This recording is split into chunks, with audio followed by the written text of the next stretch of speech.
Tes kompetensi bidang tenaga kesehatan. Berdasarkan kisi-kisi tahun lalu dan kumpulan FR yang sudah tes. Like and subscribe ya. Nah, kembali lagi bersama saya di channel Success Channel.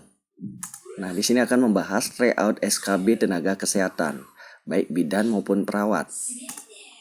Soal yang pertama, kebutuhan minimal manusia secara sehat terhadap air yang meliputi untuk tujuan memasak, mandi, mencuci, dan kakus adalah A. 10 liter per orang per hari, B. 15 liter per orang per hari, C. 30 liter per orang per hari, D. 60 liter per orang per hari.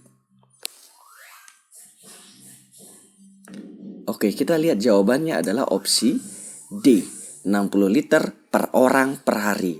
Jadi, kebutuhan manusia terhadap air untuk berbagai keperluan itu minimal 60 liter per orang per hari.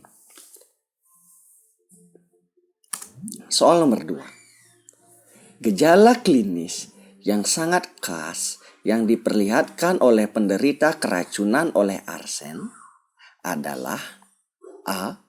Sakit perut, B. Mual, C. Muntah, D. Bau keringat seperti aroma bawang putih. Oke, kita lihat jawabannya adalah opsi D.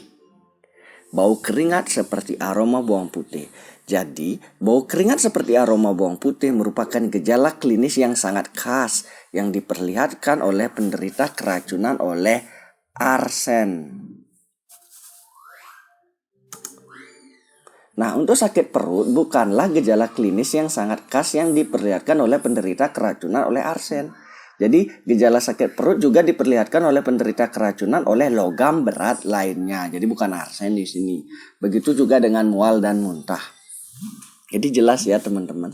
Soal berikutnya. Soal nomor 3. Gejala klinis yang khas berupa warna rambut yang kemerahan merupakan gejala klinis khas yang diperlihatkan oleh penderita keracunan. Nah, di sini warna rambut yang kemerahan. A. Tembaga secara akut. B. Kromium secara kronis. C. Kromium secara akut. D. Tembaga secara kronis. Nah, kita lihat jawabannya adalah opsi D, yaitu tembaga secara kronis. Jadi, penderita keracunan oleh tembaga secara kronis memperlihatkan gejala klinis yang khas berupa warna rambut yang kemerahan. Lanjut soal nomor 4. Suatu pengamatan dalam bidang kesehatan yang didorong oleh masalah sosiologi mengacu pada A. Sosiologi dalam medis, B. Sosiologi dalam kesehatan, C. Sosiologi mengenai kesehatan, D. Sosiologi mengenai bidang medis. Oke, kita lihat jawabannya adalah opsi C. Sosiologi mengenai kesehatan. Karena sosiologi mengenai kesehatan mengacu pada pengamatan dan analisa dengan cara mengambil jarak dan terutama dimotivasi oleh suatu masalah sosiologi. Kita lanjut soal nomor 5. Penyakit diabetes sebagai salah satu penyakit yang ditandai oleh perubahan secara progresif dari jaringan digolongkan sebagai penyakit A. kronik, B. tropik, C. menular, D. degeneratif. Nah, kita lihat jawabannya adalah opsi D. degeneratif. Karena jenis dari penyakit degeneratif antara lain diabetes dan osteoartritis. Jadi jelas di sini udah nggak asing lagi dari teman-teman. Soal berikutnya. Soal nomor 6. Kelainan yang diderita anak yang mengalami kesulitan makan dan kadang-kadang muntah adalah A. neuromotorik, B. congenital, C. psikologik, D. defisiensi nutrien. Nah, kita lihat jawabannya adalah kelainan yang diderita anak yang mengalami kesulitan makan dan kadang-kadang muntah adalah opsi B. Congenital. Nah, congenital karena kelainan congenital mengakibatkan anak mengalami kesulitan makan atau menimbulkan muntah-muntah. Kita lihat soal berikutnya, soal nomor 7. Pembesaran kelenjar gondok dapat terjadi karena A. kelenjar tiroid bekerja sangat aktif, B. hormon tiroksin berkurang, C. hormon tiroid berkurang, D. kelenjar tiroksin bekerja sangat aktif. Nah, kita lihat jawabannya adalah opsi A. Kelenjar tiroid bekerja sangat aktif. Nah, pembesaran kelenjar gondok dapat terjadi karena kelenjar tiroid yang bekerja sangat aktif. Nah, kita lanjut soal nomor 8. Faktor utama dari timbulnya obesitas adalah A. terganggunya fungsi protein sebagai zat pembangun, B. ikut tertelannya cemaran bersama makanan, C. asupan energi yang tidak sesuai dengan penggunaannya, D. gangguan pada proses pertumbuhan. Oke, faktor utama dari timbulnya obesitas adalah opsi C. asupan energi yang tidak sesuai dengan penggunaannya. Karena penyakit obesitas ditimbulkan oleh asupan energi yang tidak sesuai dengan penggunaannya. Kita lanjut soal nomor 9. Kandungan lemak dalam kolostrum atau ASI awal adalah A. 4,78 gram per 100 ml, B. 3,80 gram per 100 ml, C. 3,60 gram per 100 ml, D. 2,90 gram per 100 ml. Nah, kita lihat kandungan lemak dalam kolostrum ASI awal adalah opsi D, yaitu 2,90 gram per 100 ml. Jadi jelas di sini dalam kolostrum atau ASI awal itu adalah 2,9 gram per 100 ml. Nah, soal berikutnya. Soal nomor 10. Ciri khas dari praktek medis modern adalah A. penanggulangan penyakit melalui penerapan pengetahuan ilmiah, B. penanggulangan penyakit melalui penerapan pengetahuan non-ilmiah, C. pekerjaan praktisi medis modern merupakan pekerjaan sampingan, D. peran sebagai praktisi medis modern didapat secara kebetulan atau keturunan. Nah, ciri khas dari praktek medis modern adalah opsi A. penanggulangan penyakit melalui penerapan pengetahuan ilmiah. Itulah ciri-cirinya. Soal nomor 11.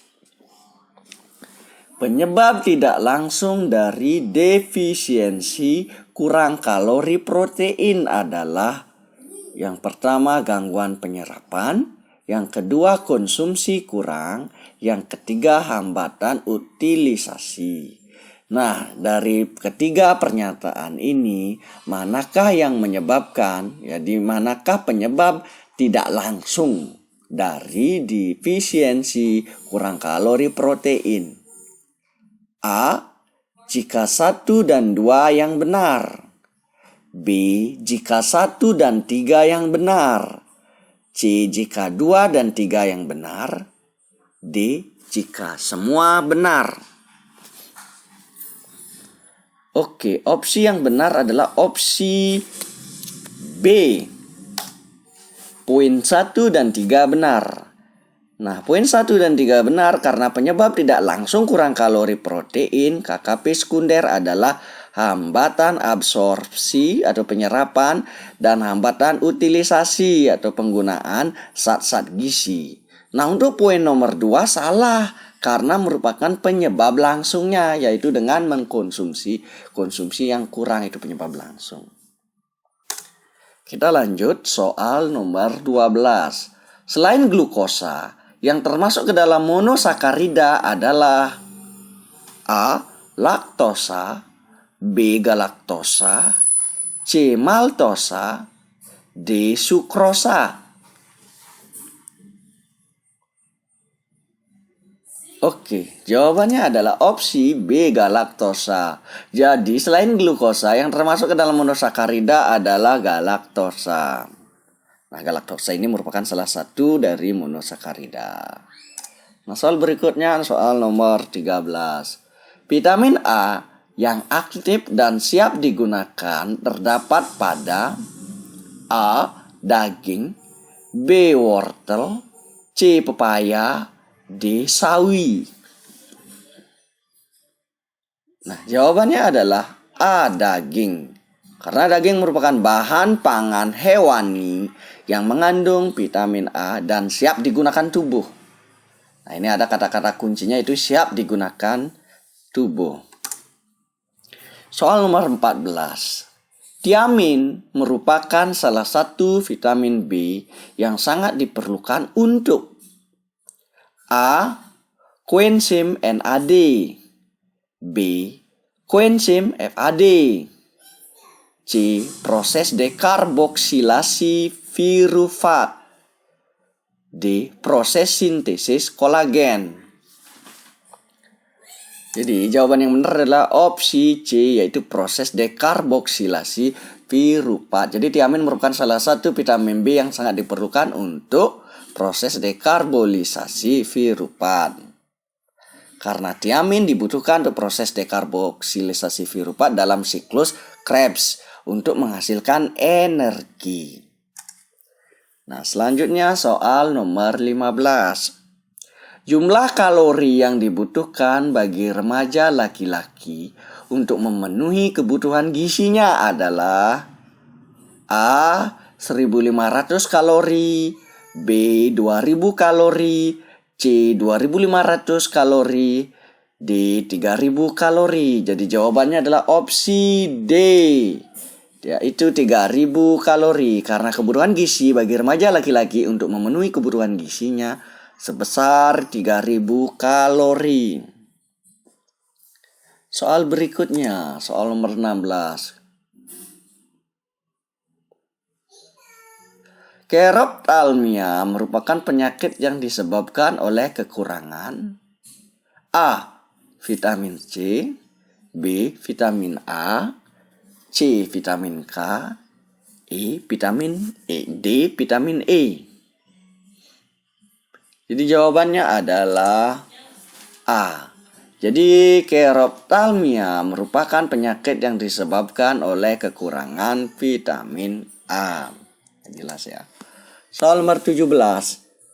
Yang termasuk ke dalam metode kuantitatif untuk menilai status gizi melalui survei konsumsi pangan adalah metode A. frekuensi makan, B. riwayat makan, C. penimbangan makanan, D. pendaftaran makanan. Jadi kita lihat jawabannya adalah opsi C. penimbangan makanan atau food weighing. Nah, karena metode penimbangan makanan atau food weighing merupakan salah satu metode yang bersifat kuantitatif dalam menilai status gizi melalui survei konsumsi makanan. Selanjutnya soal nomor 18. Guna mewujudkan Indonesia sehat, Menko Bidang Pembangunan Manusia dan Kebudayaan RI pada tanggal 15 November 2016 menginisiasi Germas. Germas kepanjangan dari A. Gerakan masyarakat hidup sehat. B. Garda keluarga menjadi sehat. C. Generasi emas atau golden generation. D. Gerakan eradikasi masalah kesehatan. Jadi Germas itu adalah kepanjangan dari A. Gerakan masyarakat hidup sehat. Soal nomor berikutnya yaitu nomor 19. Pada bayi baru lahir, pengukuran antropometri yang paling sering digunakan adalah parameter A. Lingkar lengan atas, B. Berat badan, C. Lingkar dada, D. Umur. Oke, kita cek jawabannya. Jadi pada bayi yang baru lahir, jadi pengukuran antropometri yang paling sering digunakan adalah menggunakan parameter berat badan, yaitu opsi B. Karena berat badan merupakan ukuran antropometri yang terpenting dan paling sering digunakan pada bayi yang baru lahir untuk mendiagnosa bayi lahir normal atau tidak. Soal nomor 20. Kebutuhan protein bagi lansia dengan umur di atas 60 tahun sebanyak A. 0,25 gram per kilogram berat badan per hari, B. 0,50 gram per kilogram berat badan per hari, C. 0,75 gram per kilogram berat badan per hari, D. 1 gram per kilogram berat badan per hari. Jadi jawaban yang tepat adalah opsi C, yaitu 0,75 atau 3/4 gram per kilogram berat badan per hari. Karena menurut WHO, kecukupan protein pada usia di atas 60 tahun adalah 0,75 gram per kilogram berat badan per hari, dan bila berlebihan akan memberatkan kerja ginjal dan hati. Kita lihat soal nomor 21. Tujuan pemberian suntikan vitamin K pada bayi baru lahir adalah A. Merangsang bayi segera menyusui, B. Membantu pertumbuhan tulang, C. Meningkatkan daya tahan tubuh, D. Mengurangi risiko bayi kuning, E. Mencegah kemungkinan perdarahan. Jadi jawabannya adalah opsi E, yaitu mencegah kemungkinan perdarahan. Jadi tujuan pemberian suntikan vitamin K pada bayi baru lahir adalah mencegah kemungkinan perdarahan.